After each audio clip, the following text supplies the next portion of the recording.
बाथ्रा नङा दिनै जे गहपुरसिम जोंनि बिटिआरनि सिमनाया बांहैबाय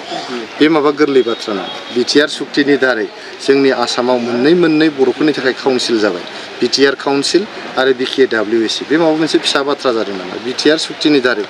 बर' रावा दिनै आसामनि एस'सिएट अफिसियेल लेंगुवेज जाबाय बिटिआर सुक्तिनि दारै बर' मिडियामनि थाखाय सेपारेट डाइरेक्टरेट जाबाय बिटिआर सुक्तिनि दारै दिनैहाय दिल्लीयाव बड'फानि मुङै मोनसे लामा जाबाय बिथांनि मुसुखा गायसन जाबाय बिटिआर सुक्तिनि दारै बेबायदिनो बर' हारिनि हा हु जेरै सनितपुर बिश्वनाथथिंजाय रोजा बर' न'खरफ्रा जे हा हु मोनदों बे गोरलै बाथ्रा नङा बेफोर जिनिसखौ दिनैहाय बुंनो रोंदों होननानै बे एसे एनै गाव रोंबाय होननानै जानला मोनला खौरां बिजोङाव बुंबाय थाबा जाया नामा जोंनि गासिबो हारिनि एजेन्डाखौ जोङो खौरां बिजोङाव बुंनांगौ मानसिफोरनि सिगाङाव बुंनांगौ मा बाथ्रा दं माखासे एजेन्डाफोरखौ जोङो स्रोदै लांबाय थानांगौ जोंहा जे मोनसे सिमां दङ बर' माहारिखौ गेरेमसा माहारि गायसननाय जोंनि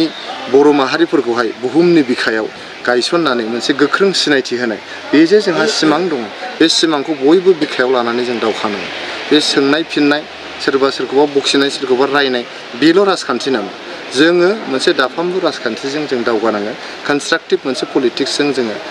दावखोनांगोन होमब्लासो जोङो जोंनि बड'लेण्ड ओनसोलनि बा जोंनि बर' रायजो राजाफोरखौ जों सेवा खालामलांनो हागोन सनितपुर आरो गहपुर बिश्वनाथनि